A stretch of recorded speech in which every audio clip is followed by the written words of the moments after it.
Dear students, in previous lecture we discussed about estimation of ampere turns for magnetic circuit in case of DC machine. Now let us discuss design of field system.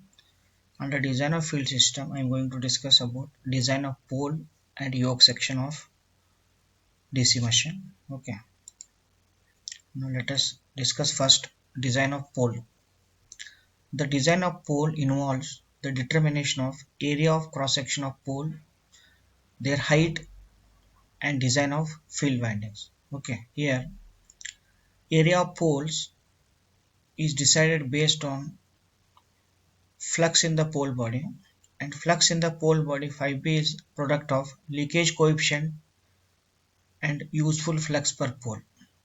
Leakage coefficient into useful flux per pole is flux in pole body. So determination of flux in the field pole, it involves knowledge of leakage coefficient. So to determine flux in the field poles, knowledge of leakage coefficient is very important. Okay, you know flux which passes through unwanted path is called leakage flux, and it is impossible to confine all the magnetic flux path in the given area. The designer has to provide a path of low reluctance so that comparatively little flux leaks away from the desired path.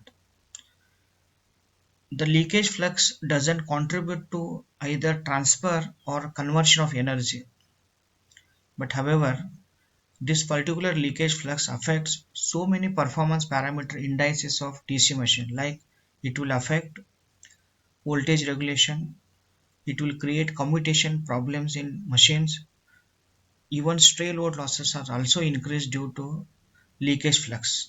Okay, but for magnetic circuit calculations, the term leakage coefficient is introduced in order to take into account the leakage flux, and this leakage coefficient is defined as the ratio of the total flux produced to the useful flux. It is ratio of total flux to the useful flux set up in the air gap of magnetic circuit. Okay, now based on this we will discuss how pole are designed. Okay, and in order to proceed for the design of pole, just now I discussed knowledge of leakage coefficient is very important. Okay, hence some suitable values of leakage coefficient are assumed depending upon output rating of machine. So this table gives information about what are usual leakage coefficient for different output of machine. Say for 50 kilowatt machine, leakage coefficient CL is taken as 1.1 to 1.25.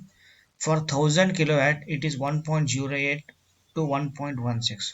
So designer has to refer this table to get leakage coefficient while designing pole of the field system. Okay, so this image shows how laminated poles and pole show proportion. Okay, this is laminated pole. Okay, and sometime length of core, axial length of core is taken as even length of the pole also. Okay, then coming to discussion about area of pole, how area of pole is decided and width of pole or dimensions of poles are decided, like its width. The flux density in the pole body can be assumed to lie between 1.2 to 1.7 Weber per meter square for laminated core. This is by seeing uh, permissible limit for flux density based on saturation value also, or to keep uh, losses low. Designer should not choose very high value of flux density. By seeing area of pole body, he can decide what should be the flux density, operating flux density in the pole body. Okay, and usually it is 1.2 to 1.7 Weber per meter square for laminated core. You know laminated cores are required to reduce Eddy current losses. Hysteresis losses can be reduced by using good quality magnetic material. Ferromagnetic materials are usually used for design of machine. Okay. Then depending upon permeability of that magnetic material, value of uh, hysteresis losses can be kept low. But to reduce eddy current loss, laminations are required. Laminated poles are used. Okay. Here area of pole AP is given by area is flux density is flux divided by area.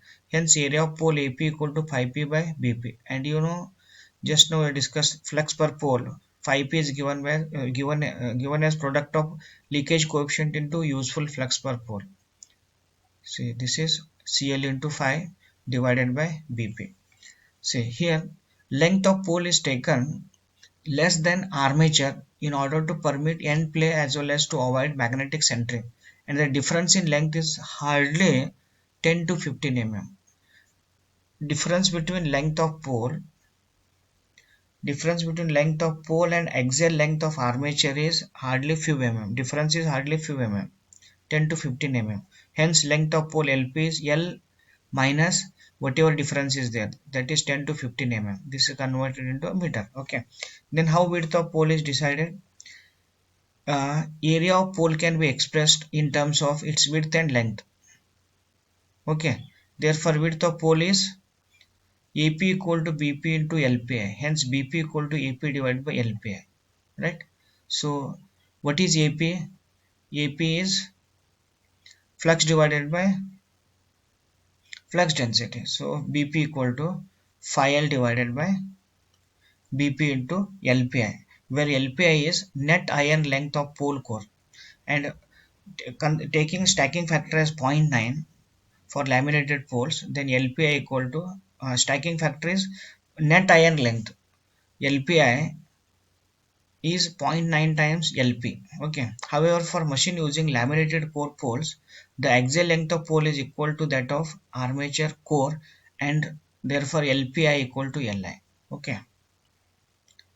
Then how height of pole is decided?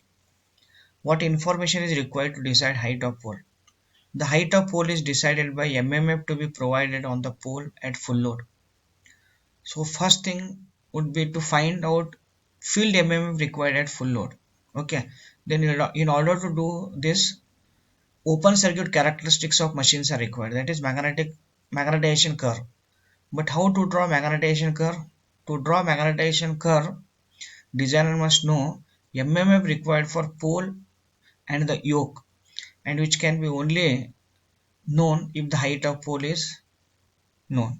In previous lecture, I have discussed how to determine ampere turns for MMF required for each and every section of the magnetic circuit. See, thus, field MMF required at full load and the height of pole are interrelated and can be known only when one of them is known, right? Then, in order to proceed with design, designer has to assume value of field MMF at full load. Okay, then how that full load MMF is calculated? Okay, and in order to prevent the effects of armature reaction becoming too excessive, the field system is so designed that MMF developed by field coil is sufficiently powerful in comparison with MMF developed by armature at full load. This is a very important point. MMF developed by field coils must be so powerful that MMF developed by armature at full load must be counterbalanced. Okay, and in case of all logically designed machines, there is a certain minimum value for the ratio of field MMF at full load to armature MMF at full load. Okay, and this gives certain safe limit to decide field MMF. Otherwise, armature reaction problems comes into picture, right? So depending upon machine has to perform, designer decide upon the value of this particular ratio, and for normal design the ratio of field MMF at full load to armature MMF at full load is 1.1 to 1.25. Okay, MMF ATFL is 1.1 to 1.25 times ATA. Then coming to design of yoke, The dimensions of yoke are determined by the value of flux phi y carried by the yoke. So to decide the area of yoke, how much flux flows or how much yoke carries flux depending upon its area, yoke area should be known. And the leakage coefficient for yoke is higher than for the poles. Okay, here if you refer these figures, you will understand how much flux flows through yoke section for given total flux. Okay, flux in the yoke phi y is product of leakage coefficient into half of useful flux per pole. Flux in the yoke phi y is half of leakage coefficient and flux per pole. So let me justify this statement.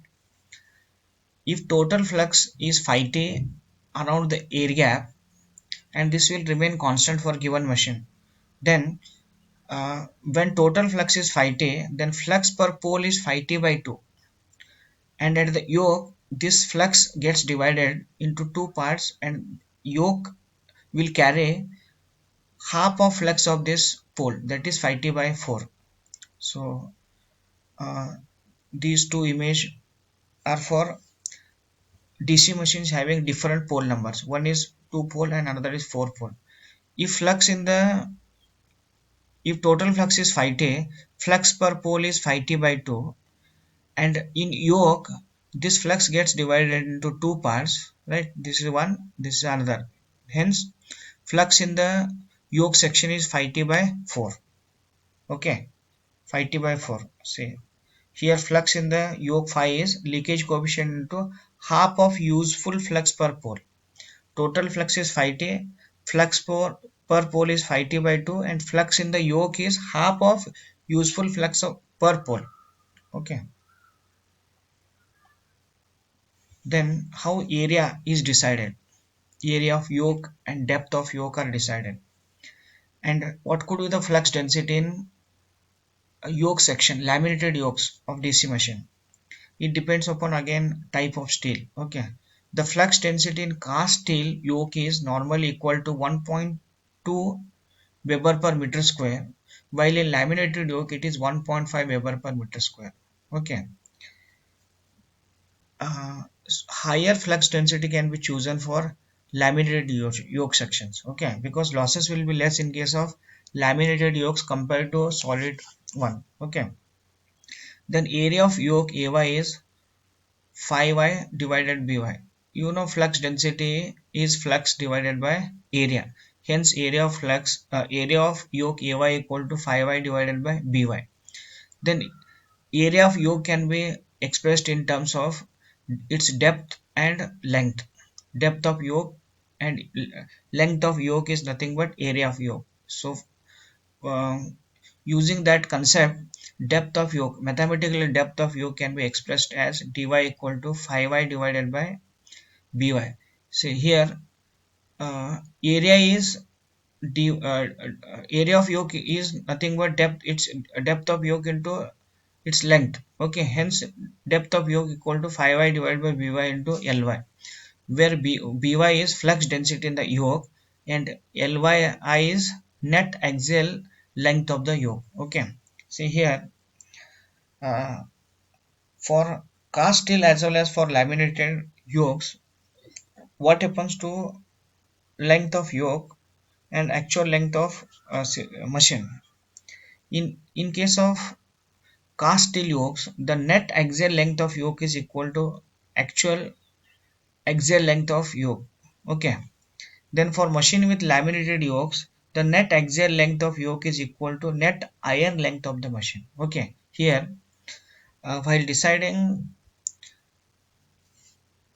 area of both pole section as well as yoke section, knowledge of leakage coefficient is very important. Okay, and designer can refer design data books to obtain information which is required to decide value of leakage coefficient for different output ratings. Okay,